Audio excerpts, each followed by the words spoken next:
किताब का नाम छुपा हुआ करोड़पति। अध्याय 1। एक साधारण जिंदगी का असाधारण सच। गांव की एक सीधी सादी लड़की पूजा की शादी एक बेहद साधारण लड़के से हुई थी। नाम था राहुल। न ज्यादा बोलने वाला, न ज्यादा मांगने वाला। उसकी सबसे बड़ी खूबी यही थी कि वो हर वक्त घर के कामों में लगा रहता था। कभी सब्जी लेने चला जाता, कभी झाड़ू पोछा करता, तो कभी रसोई में हाथ बंटाता। सास ससुर को वह पूरा सम्मान देता, पूजा की हर बात मानता। पूजा की माँ अक्सर कहती, आजकल ऐसा दामाद किस्मत वालों को मिलता है, काम वाला भी, आदर करने वाला भी। पर पूजा के मन में हमेशा एक खटक सी रहती। उसके सारे सहेलियों के पति अच्छे पदों पर थे, ऑफिस जाते थे, गाड़ी से चलते थे। और उसका पति पूरे दिन घर में, जैसे कोई बेरोजगार। वो राहुल की मासूमियत पर कभी हंसती, कभी खींचती। राहुल जब भी पूजा की मदद करता, पूजा अक्सर ताना मार देती, तुम कुछ करते क्यों नहीं? पूरी उम्र ऐसे ही बर्तन मांजते रहोगे।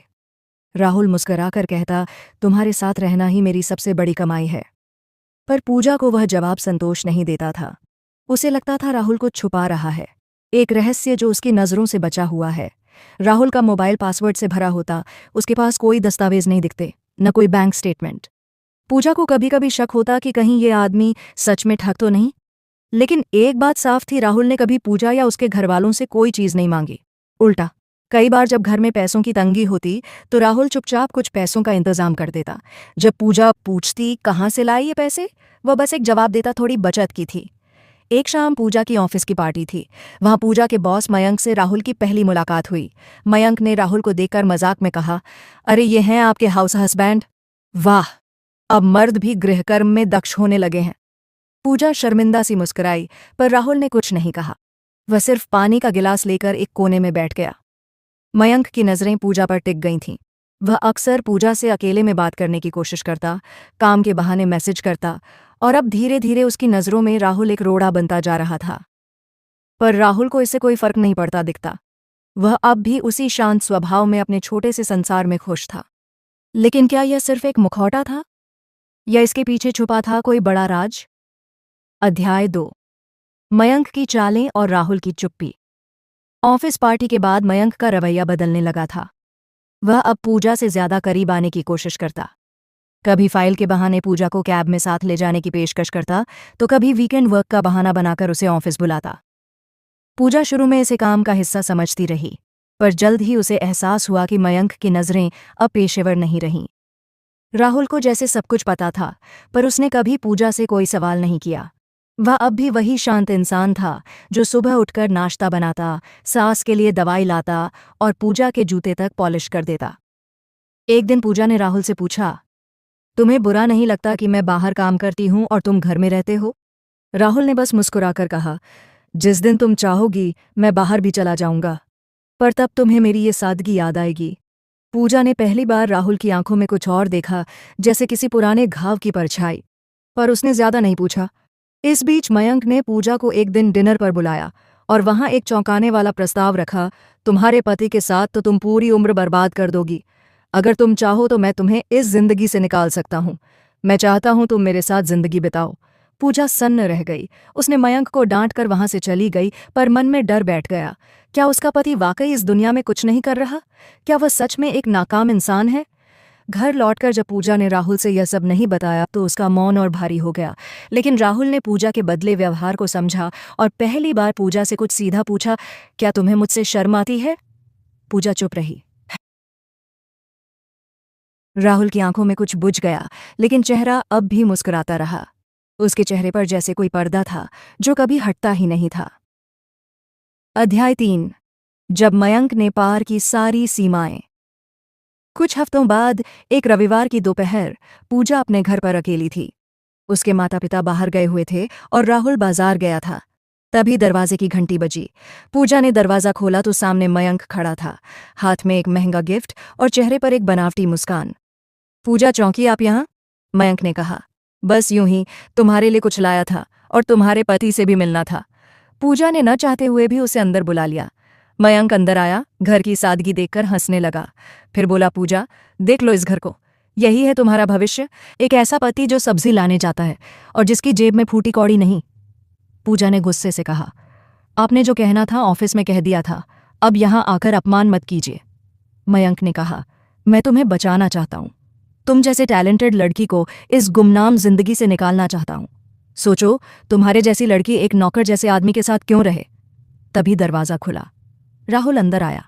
उसने मयंक को देखा और पूजा के सामने खड़ा हुआ।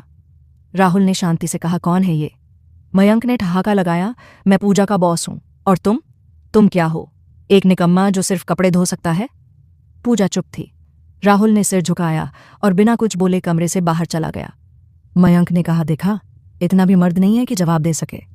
पर पूजा की आंखों में एक गहराई आ गई थी। उसने पहली बार मयंक की बातों को ध्यान से सुना और कुछ अंदर से टूट गया। अगले अध्याय में पूजा और राहुल के बीच एक तीखी बहस होगी और कहानी धीरे धीरे उस रहस्य की ओर बढ़ेगी जो सबकी जिंदगी बदल देगा। अध्याय 4, रिश्तों की दरार और चुप्पियों का शोर। उस शाम पूजा ने राहुल से कुछ नहीं कहा, लेकिन दोनों के बीच एक अनकही दीवार खड़ी हो चुकी थी। खाना बिना बोले खाया गया, बर्तन बिना बोले धुले और बिस्तर पर दोनों अपनी अपनी ओर मुंह फेर कर लेट गए। राहुल की आंखें खुली थीं। वह छत को ताक रहा था, जैसे अंधेरे में कोई जवाब ढूंढ रहा हो। अगली सुबह पूजा बिना कुछ कहे ऑफिस चली गई। राहुल ने रोज की तरह उसके लिए टिफिन तैयार किया था, पर पूजा ने बिना देखे ही बैग में रख लिया। ऑफिस में मयंक ने फिर से पूजा से बात करने की कोशिश की, लेकिन इस बार पूजा ने उसकी बातों को नज़रअंदाज कर दिया, पर अंदर से वह बिखरी हुई थी। राहुल ने भी अब खुद को पूजा से थोड़ा अलग कर लिया था। वह अब ज्यादा देर छत पर बैठा रहता, मोबाइल पर कुछ देखता रहता और घर के काम पहले से भी ज्यादा निपुणता से करता। एक रात पूजा ने अचानक राहुल से पूछा, तुम्हारे पास जो पैसे होते हैं वो कहाँ से आते हैं? राहुल ने कुछ पल चुप रहकर जवाब दिया, जहां से भरोसा आता है वहीं से। पूजा को यह जवाब फिर अधूरा लगा, लेकिन अब वह समझने लगी थी कि राहुल सच में कुछ छुपा रहा है। पर क्या और क्यों? उस रात पूजा ने राहुल का पुराना अलमारी चुपके से खोला। उसमें एक बैग रखा था। बैग में कुछ बहुत ही महंगे कपड़े, एक घड़ी और एक लेटरहेड पर कुछ दस्तावेज थे। पूजा चौंक गई। राहुल एक फाइनेंस कंपनी के डायरेक्टर के नाम पर दस्तावेज में साइन किया हुआ था, पर कंपनी का नाम उसने कभी सुना नहीं था। अगले दिन जब राहुल बाजार गया, पूजा ने उस कंपनी का नाम गूगल किया और जो सामने आया वह हैरान कर देने वाला था। राहुल एक करोड़ों की कंपनी का साइलेंट पार्टनर था। उसकी तस्वीरें कई इन्वेस्टर्स के साथ थीं। पूजा की आंखों में आंसू आ गए। उसे अब तक जो आदमी निकम्मा लगता था, वह असल में एक चुपचाप करोड़पति था। पर क्यों वह ये सब छुपा रहा था? अगले अध्याय में कहानी उस मोड़ पर पहुंचेगी जहां राहुल का अतीत खुलेगा। मयंक एक बड़ा षड्यंत्र रचेगा और पूजा की जिंदगी का सबसे बड़ा इम्तिहान सामने आएगा। अध्याय 5, अतीत की परछाइयां और वर्तमान की दरारें। पूजा का मन उलझ गया था। उसने जो देखा वह कल्पना से परे था। वह सोच भी नहीं सकती थी कि राहुल, जो पूरे दिन घर में कपड़े धोता था, सब्जी लाता था, वही आदमी करोड़ों की कंपनी का साझेदार हो सकता है। लेकिन यह बात पूरी तरह साबित नहीं हुई थी। दस्तावेज तो मिले थे, लेकिन कहीं कोई खुला सबूत नहीं था। पूजा ने किसी से कुछ नहीं कहा, न अपने माता पिता से, न ऑफिस में किसी से। वह अब हर पल राहुल पर नजर रखने लगी थी। उसके उठने बैठने, मोबाइल पर देखने, यहाँ तक कि छत पर देर तक बैठने के पीछे भी वह कोई राज खोजने लगी थी। उधर राहुल अब भी वही था, शांत, सेवाभावी और सादा। लेकिन एक रात वह देर तक मोबाइल पर बात कर रहा था। पूजा ने दरवाजे के पीछे से सुना। आवाज धीमी थी, लेकिन कुछ शब्द साफ सुनाई दिए। हाँ, शेयर ट्रांसफर फाइल तैयार है। नहीं, मैं अभी सामने नहीं आ सकता। सब कुछ टाइम पर होगा। पूजा की धड़कनें तेज हो गईं। वह समझ चुकी थी कि राहुल कोई बड़ा काम कर रहा है, लेकिन फिर सवाल यह था, वह सब कुछ छुपा क्यों रहा था? अगले दिन ऑफिस में पूजा की मुलाकात एक पुराने जानकार से हुई। अमित नाम था। वह पहले उसी कंपनी में काम करता था जिसमें पूजा अब थी। अमित ने यूं ही बातचीत में कहा, तुम्हारे पति राहुल से तो मेरी पहले मुलाकात एक इंटरनेशनल समिट में हुई थी। बड़े गजब के आदमी हैं वो। बस पता नहीं अब वो कहाँ गायब हो गए। पूजा के पैरों तले जमीन खिसक गई। उसने पूछा, तुम्हें राहुल कैसे जानते हो? अमित ने कहा, अरे वो तो रोहन ग्रुप्स के एक बोर्ड मेंबर थे। लगता है तुमसे उन्होंने अपनी पुरानी पहचान छुपाई है। पूजा ने बात को वहीं खत्म किया और घर लौट आई। उसका सिर चकरा रहा था। एक और राज खुल गया था, लेकिन जवाब अब भी नहीं था कि राहुल ऐसा क्यों कर रहा है। उस रात पूजा ने राहुल से सीधा सवाल किया, तुम कौन हो राहुल? राहुल मुस्कुराया, पर इस बार उसकी मुस्कान में दर्द था। उसने बस इतना कहा, एक ऐसा आदमी जो चाहता है कि कोई उसे सिर्फ उसके पैसे से नहीं, बल्कि उसकी सादगी से भी प्यार करे। पूजा ने पूछा, तो तुमने मुझसे सब कुछ क्यों छुपाया? राहुल का जवाब था, क्योंकि इस दुनिया में जब लोग पहचानते हैं तो इंसान को नहीं, उसकी हैसियत को पहचानते हैं। पूजा कुछ कह नहीं सकी, पर एक बात अब साफ थी, राहुल की जिंदगी में कोई गहरा घाव था, कोई ऐसा हादसा जिसने उसे दुनिया से मुंह मोड़ने पर मजबूर किया था। पर इस बीच मयंक हार मानने वाला नहीं था। उसने पूजा पर दबाव डालना शुरू कर दिया था। कंपनी में छोटी छोटी गलतियों पर पूजा को डांट पड़ने लगी। उसकी टीम बदल दी गई और अब उसे रात तक काम में डाला जाता।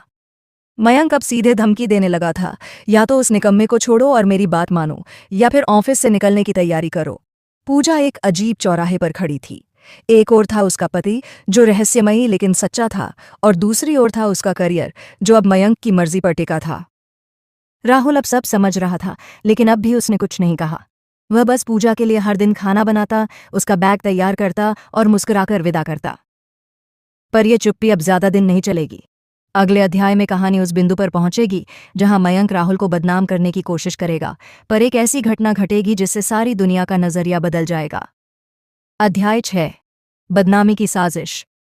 मयंक को अब यह साफ समझ आ चुका था कि पूजा उसके सामने झुकने वाली नहीं है। इसलिए उसने अब निशाना साधा राहुल पर। उसका इरादा था कि राहुल की छवि को ऐसा बिगाड़ा जाए कि पूजा खुद उसे छोड़ने पर मजबूर हो जाए। एक दिन ऑफिस में एक अनजान ईमेल आया जिसमें राहुल की कुछ झूठी तस्वीरें और छेड़छाड़ किए गए वीडियो क्लिप थे। इन क्लिप्स में राहुल को किसी महिला के साथ संदिग्ध हालत में दिखाया गया था। वीडियो नकली था, लेकिन एडिटिंग इतनी गहरी थी कि सच्चा लग रहा था। यह ईमेल ऑफिस के कई कर्मचारियों तक फैल गया। कुछ ही देर में बात पूजा तक पहुंच गई। पूजा को विश्वास नहीं हुआ। वह राहुल को जानती थी, लेकिन अब वह खुद भ्रम में थी। उसने राहुल से कुछ नहीं कहा। घर लौटने पर राहुल ने पूजा की आंखों में अजनबीपन देखा। उसने पूछा, सब ठीक है? पूजा ने धीरे से जवाब दिया, अगर किसी दिन मुझे सबूत मिले कि तुम वो नहीं हो जो दिखते हो, तो क्या करूं? राहुल ने कुछ पल चुप रहकर कहा, तुम्हारा जो दिल कहे वही करना। अगली सुबह पूजा ने ऑफिस में एक गुप्त आईटी एक्सपर्ट से मिलकर वीडियो की जांच करवाई।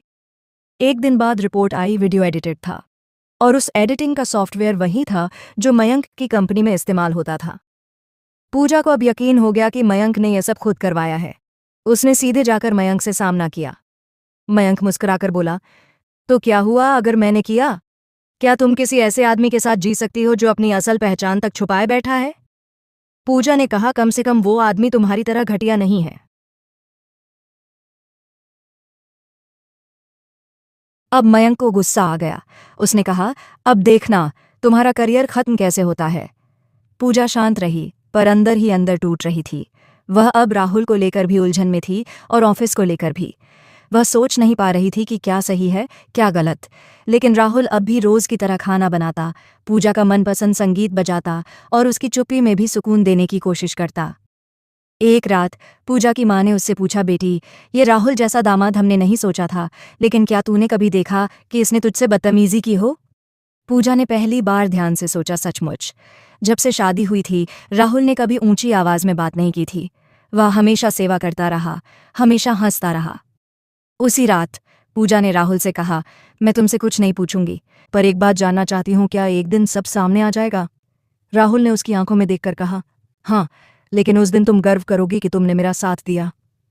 अब कहानी अगले मोड़ पर है, जब पूजा की कंपनी को एक बहुत बड़े आर्थिक संकट का सामना करना पड़ेगा और सिर्फ एक नाम सामने आएगा जो सब कुछ संभाल सकता है, राहुल।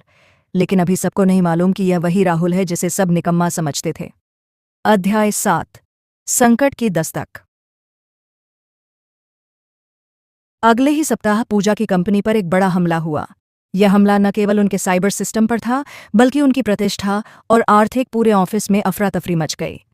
सीईओ ने एक आपात बैठक बुलाई और साफ कहा, अगर हम 24 घंटे में इस नुकसान को नहीं रोक पाए तो कंपनी दिवालिया हो जाएगी। पूजा के चेहरे पर चिंता की गहराई साफ दिख रही थी। मयंक अब भी मीटिंग में था, लेकिन इस बार वह असहाय लग रहा था। उसने कई बार सुझाव दिए, लेकिन तकनीकी टीम ने उसे साफ कह दिया, ये मामला हमारी पहुंच से बाहर है। पूजा घर आई तो राहुल हमेशा की तरह चाय लेकर खड़ा था। पूजा ने कुछ नहीं कहा, लेकिन उसके हाथ कांप रहे थे। राहुल ने धीरे से पूछा, बहुत बड़ा संकट है क्या? पूजा ने सिर झुका दिया, हमारा सब कुछ डूबने वाला है। मेरी नौकरी, मेरी पहचान, सब। राहुल ने बहुत शांति से कहा, अगर मैं कहूं कि इस संकट का हल मुझे आता है तो क्या तुम भरोसा करोगी? पूजा ने आश्चर्य से उसकी ओर देखा। तुम्हें? राहुल ने एक बार फिर वही शांत मुस्कान दी, बस एक लैपटॉप और 1 घंटे का वक्त चाहिए। पूजा ने चुपचाप उसे अपना ऑफिस लैपटॉप पकड़ा दिया। राहुल अपने कमरे में चला गया। अगले 40 मिनट में राहुल की उंगलियां तेजी से चलती रहीं। उसने एक के बाद एक सर्वर से कनेक्ट किया, कई प्रोटोकॉल्स रीसेट किए, बैकडोर को बंद किया और क्लाउड से सुरक्षित डेटा पुनः लॉड किया। पूजा और उसके पिताजी दरवाजे के बाहर खड़े थे। अंदर से सिर्फ कीबोर्ड की आवाजें आ रही थीं। 1 घंटे बाद राहुल बाहर आया और बस इतना कहा, तुम्हारी कंपनी अब सुरक्षित है। तुम्हारा डेटा वापस सर्वर पर है और हैकिंग ट्रेस कर ली गई है। पूजा हैरान रह गई।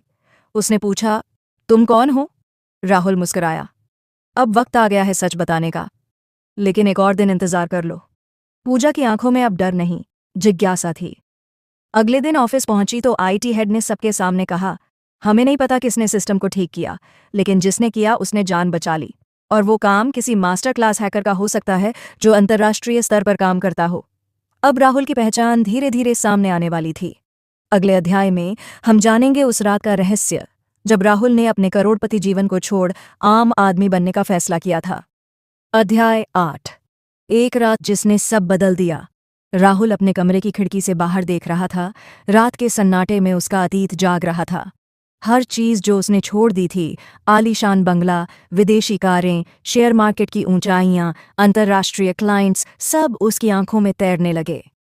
2 साल पहले न्यूयॉर्क में एक प्रेस कॉन्फ्रेंस के दौरान जब उसकी कंपनी आरटेक ग्लोबल ने यूरोप की सबसे बड़ी टेक फर्म को खरीदा था, तब दुनिया उसे एक तकनीकी जादूगर कहती थी। मीडिया उसे कोड का बादशाह कहती थी। लेकिन उसी रात जब वह सफलता के शिखर पर था, एक फोन कॉल ने सब बदल दिया। उसकी मां का फोन था। वे गंभीर रूप से बीमार थीं और चाहती थीं कि राहुल सब कुछ छोड़कर भारत लौट आए। राहुल ने बिना एक पल की देरी किए सब कुछ पीछे छोड़ दिया। उसकी मां की आखिरी इच्छा थी, बेटा तू बहुत बड़ा आदमी बन गया, अब कुछ दिन सादा जीवन जी और समझ कि असली सुख किस में है। मां की मृत्यु के बाद राहुल ने दुनिया से खुद को काट लिया। सबको लगा वह विदेश चला गया, लेकिन असल में वह अपने ही देश के एक छोटे शहर में सामान्य जीवन जीने लगा। जब उसने पूजा से शादी की तब भी उसने अपनी असल पहचान छुपाई, क्योंकि वह जानना चाहता था कि कोई उसे उसके नाम, पैसे या शोहरत से नहीं बल्कि इंसानियत से प्यार करे। पूजा के परिवार में उसे एक निकम्मा दामाद समझा गया, लेकिन राहुल ने कभी शिकायत नहीं की। वह सब्जी लाता, बर्तन मांजता, खाना बनाता, ताकि उसे फिर से जीवन की सच्चाई महसूस हो सके। लेकिन अब हालात बदल चुके थे। अब सच्चाई छुपाना कठिन हो गया था। वह जानता था जल्द ही उसके अतीत की परछाइयां वर्तमान में प्रवेश करेंगी, और यह समय बहुत पास आ चुका था। अगले दिन पूजा को एक इंटरव्यू के लिए बुलाया गया। एक बड़ा निवेशक कंपनी को बचाने को तैयार था, बशर्ते वह खुद उससे मिले। पूजा जब होटल के कॉन्फ्रेंस रूम में पहुंची तो सामने कुर्सी पर बैठा व्यक्ति कोई और नहीं बल्कि राहुल था। अब रहस्य और खुलासों की बारी आने वाली थी। अगले अध्याय में हम देखेंगे कि राहुल का असली चेहरा जब सबके सामने आता है तो पूजा, मयंक और ससुराल वालों की प्रतिक्रिया क्या होती है। अध्याय 9।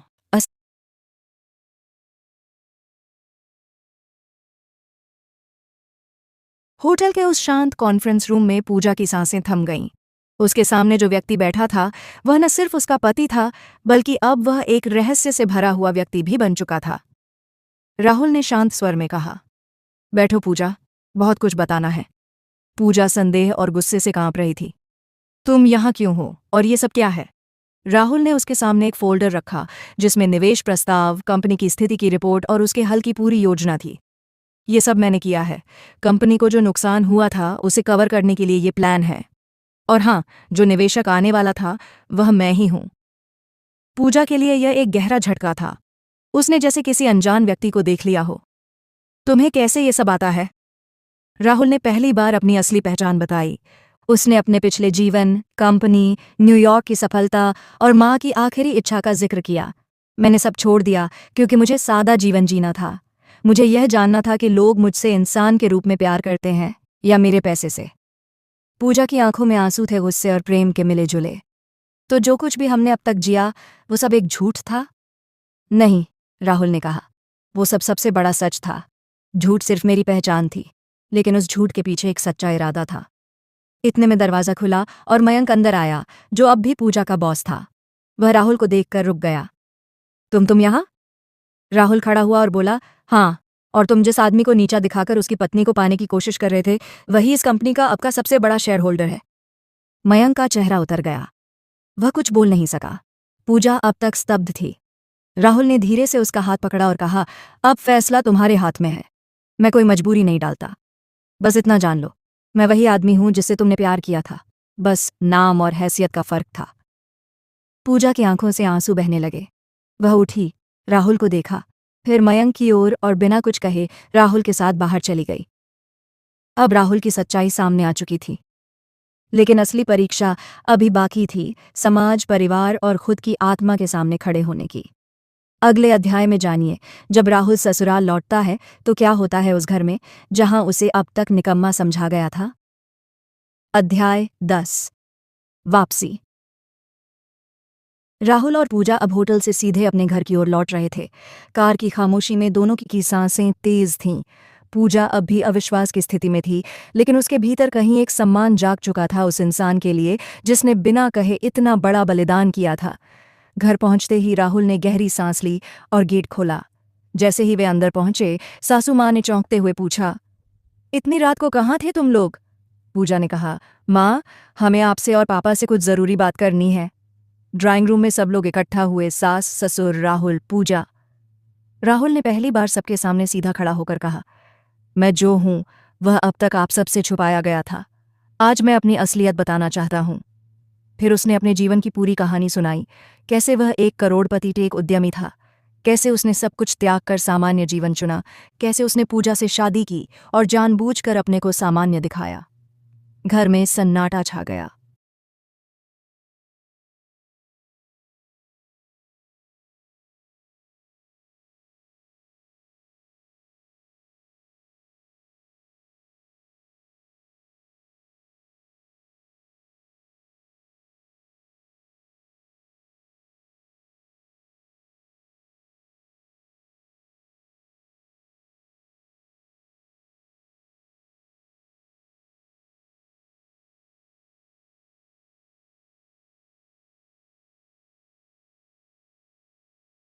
ससुर जी ने चौंकते हुए पूछा, तो तुम वह राहुल हो जिसकी खबरें हमने कभी टीवी पर देखी थीं, जो अमेरिकन कंपनियों के मालिकों के साथ तस्वीरों में दिखता था? राहुल ने सिर झुकाकर कहा, जी वही राहुल हूं। सासू माँ की आंखों में आंसू थे पछतावे के। हमने तुम्हें कितना कुछ कहा, कितना ताना मारा, और तुमने कभी जवाब नहीं दिया। क्यों?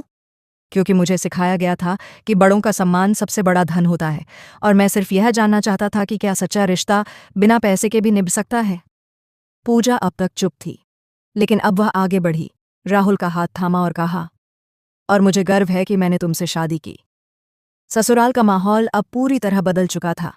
वो आदमी जिसे अब तक घर का बोझ समझा जाता था, आज उस घर की सबसे बड़ी ताकत बन चुका था। लेकिन कहानी यहीं खत्म नहीं होती। अगले अध्याय में देखिए कैसे राहुल अपने पुराने जीवन की तरफ फिर से लौटता है, इस बार अपने परिवार को साथ लेकर। अध्याय 11, एक नई शुरुआत। राहुल की असलियत जानने के बाद पूरे घर का माहौल बदल चुका था।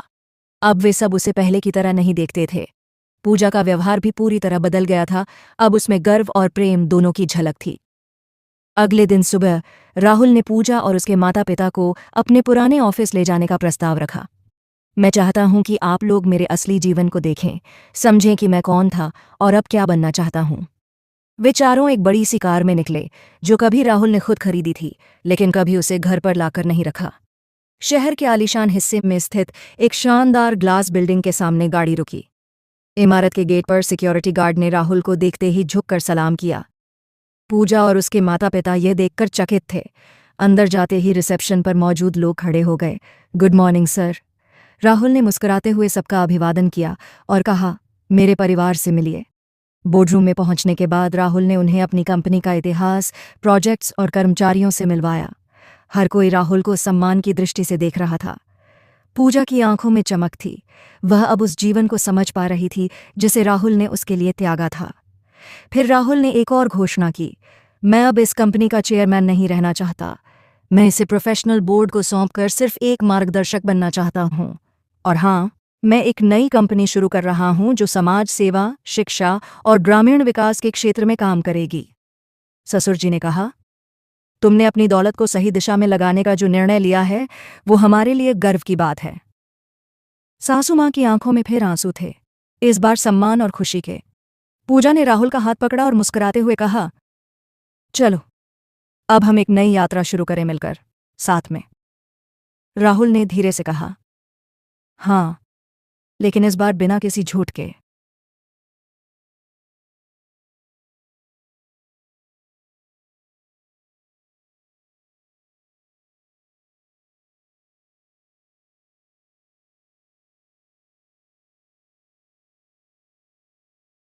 अगले अध्याय में जानिए, जब राहुल अपने गांव लौटता है और वहां के जीवन को बदलने की कोशिश करता है अपनी असली पहचान के साथ। अध्याय 12, गांव की ओर। राहुल ने अपने जीवन की दूसरी पारी गांव से शुरू करने का फैसला किया। वह अपने पिता के गांव पहुंचा जहां उसका बचपन बीता था।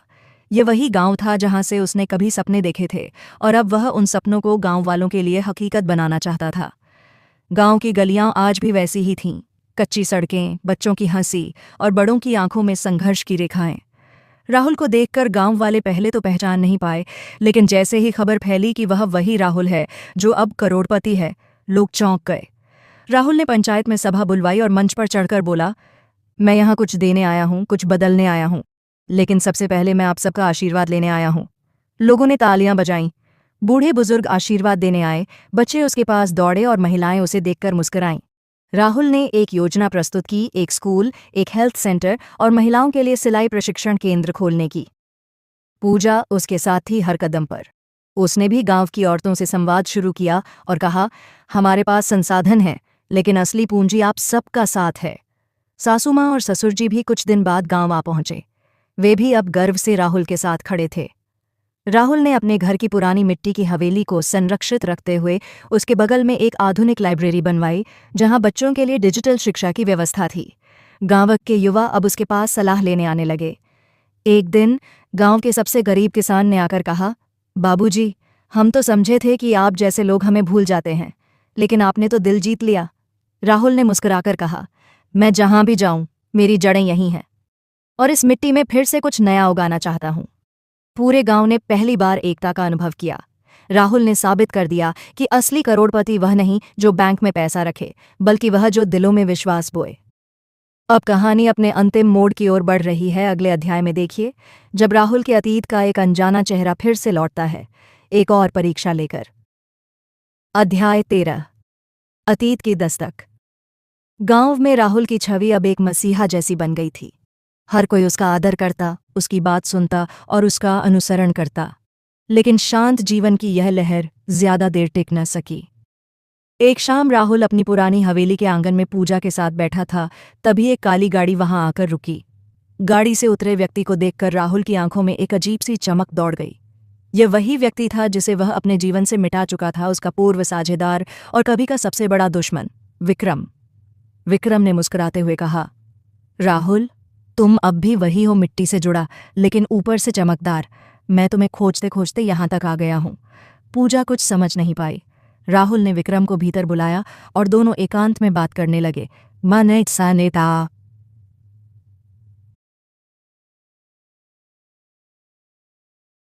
विक्रम ने कहा, मैं वापस आया हूं अपना हिस्सा लेने। याद है ना, कंपनी हमने साथ शुरू की थी। तुमने मुझे निकाला, लेकिन अब वक्त बदल गया है। तुम्हारे गांव की इस परियोजना में मेरी नज़र है। राहुल ने गहरी सांस ली। मैं अब किसी व्यापार में नहीं, समाज सेवा में हूं, और तुम्हारा लालच यहां नहीं चलेगा। विक्रम ने धमकी भरे स्वर में कहा, सोच लो राहुल, अगर तुमने मना किया तो मैं वो सच्चाई सबको बता दूंगा जो तुमने सालों से छिपा रखी है। राहुल ने शांत रहते हुए जवाब दिया, अगर तुम्हारा सच सबके सामने आएगा तो मेरा भी, और अगर मैं डरता तो ये काम शुरू ही नहीं करता। विक्रम गुस्से में चला गया, लेकिन जाते जाते कह गया, अभी खेल खत्म नहीं हुआ। पूजा ने सब कुछ सुन लिया था। उसने राहुल से कहा, अगर कोई अतीत का राज है जो मुझे नहीं पता, तो आज मुझे सब सच बताओ। राहुल ने पूजा की ओर देखा और कहा, अगले सूरज के साथ मैं सब कुछ कह दूंगा, वो भी जो मैंने खुद से भी छिपा रखा है। अब कहानी अपनी चरम सीमा की ओर बढ़ रही थी, जहां प्यार, विश्वास और अतीत के साए टकराने वाले थे। अध्याय 14। सच्चाई का सूरज। अगली सुबह राहुल ने पूजा को पुराने कुएं के पास बुलाया, वही जगह जहां उसका बचपन बीता था और जहां उसने पहली बार सपने देखे थे। पूजा उसकी आंखों में सच खोज रही थी। राहुल ने गहरी सांस ली और बोला, अब वक्त आ गया है कि मैं सब कुछ तुम्हें बता दूं। राहुल ने कहना शुरू किया, मैंने और विक्रम ने साथ में एक स्टार्टअप शुरू किया था। शुरुआत में हम दोनों दोस्त थे, लेकिन जैसे जैसे पैसा बढ़ा, विक्रम का लालच भी बढ़ता गया। वह गैर कानूनी रास्तों से मुनाफा कमाना चाहता था। मैंने उसे रोका, लेकिन उसने मेरी बात नहीं मानी। जब मैंने उसके खिलाफ सबूत इकट्ठा किए और बोर्ड में पेश किया, तो वह बौखला गया और मुझे बदनाम करने की कोशिश की। पूजा स्तब्ध थी। राहुल ने आगे कहा, मैंने एक सौदा किया था, मैं कंपनी से हट जाऊंगा, लेकिन वो मेरी पहचान और नाम को किसी केस में नहीं घसीटेगा। मैंने अपनी खुद की पहचान और ब्रांड को छोड़ दिया, सिर्फ इसलिए कि मैं उस गंदगी में और नहीं रहना चाहता था। और फिर तुमने एक आम इंसान की तरह जीने का फैसला किया, पूजा ने धीरे से कहा। हाँ, राहुल बोला, मैं थक गया था उस दुनिया से। मैं सादगी चाहता था, एक परिवार, एक शांत जीवन। तुम्हारे साथ। पूजा की आंखों में आंसू थे। तुमने मुझसे ये सब क्यों छिपाया? राहुल ने मुस्कुराकर कहा, क्योंकि मैं चाहता था कि तुम मुझे उस इंसान के लिए चाहो जो मैं हूं, न कि उस करोड़पति के लिए जिसे दुनिया जानती है। पूजा ने राहुल का हाथ थाम लिया। अब मैं जानती हूं कि तुम कौन हो, और मैं गर्व महसूस करती हूं। इसी बीच गांव के चौकीदार ने आकर खबर दी, साहब, कुछ लोग बाहर खड़े हैं, लगता है वो विक्रम के लोग हैं। राहुल ने पूजा को आश्वस्त किया, अब डरने का वक्त नहीं है, अब मैं पीछे नहीं हटूंगा। कहानी अब अपने निर्णायक अंत की ओर बढ़ रही थी। अगला अध्याय तय करेगा कि क्या राहुल अपने अतीत से लड़ पाएगा या फिर विक्रम की साजिशें एक बार फिर उसकी शांति छीन लेंगी। अध्याय 15। विजय और विश्वास। गांव के चौपाल पर लोग जमा थे। राहुल ने पंचायत घर में एक खुली सभा बुलाई थी। चारों ओर उत्सुकता थी कि आखिर क्या होने जा रहा है। उसी समय विक्रम अपने वकीलों और कुछ गुर्गों के साथ वहां पहुंचा। विक्रम ने तीखे स्वर में कहा, यह आदमी एक धोखेबाज है। इसने मेरे साथ व्यापार में विश्वासघात किया है और आज खुद को समाज सेवक बनाकर सबको मूर्ख बना रहा है। राहुल शांत खड़ा रहा। उसने धीरे से अपना लैपटॉप खोला और एक बड़ी स्क्रीन पर प्रोजेक्टर से कुछ दस्तावेज और वीडियो फुटेज दिखाए, जिनमें विक्रम की अवैध गतिविधियां, रिश्वत के सबूत और राहुल द्वारा बोर्ड को भेजी गई शिकायतें थीं। सभा में सन्नाटा छा गया। राहुल ने कहा, मैंने इस आदमी के लालच से बचने के लिए सब कुछ छोड़ा, अपनी कंपनी, अपनी पहचान, अपनी दुनिया। लेकिन आज मैं ये लड़ाई अपने गांव, अपने परिवार और अपने आत्मसम्मान के लिए लड़ रहा हूं। वकीलों ने विक्रम को पास जाकर धीरे से कुछ कहा। विक्रम का चेहरा उतर गया। वह सबके सामने अपमानित होकर वहां से चला गया। पूजा, उसकी मां और पूरे गांव ने तालियों से राहुल का स्वागत किया। अब वह सिर्फ एक समाज सेवक या करोड़पति नहीं था, वह एक सच्चा हीरो था, जिसने अपने अतीत, अपने भय और अपने विरोधियों से बिना हिंसा के जीत हासिल की थी। उसी दिन शाम को राहुल ने गांव में एक नई परियोजना का शिलान्यास किया, एक महिला स्वरोजगार केंद्र, जहां पूजा को मुख्य दायित्व दिया गया। राहुल ने मंच से कहा, धन कभी असली ताकत नहीं होता। असली ताकत होती है विश्वास, रिश्ते और सच्चाई। और जब ये तीनों आपके साथ हों, तो कोई भी विक्रम आपका कुछ नहीं बिगाड़ सकता। पूजा ने मंच पर आकर राहुल का हाथ थामा। अब तुम छुपा हुआ करोड़पति नहीं, सबके सामने चमकता इंसान हो। तालियों की गूंज के बीच सूरज ढल रहा था और एक नई सुबह की शुरुआत हो चुकी थी। समाप्त।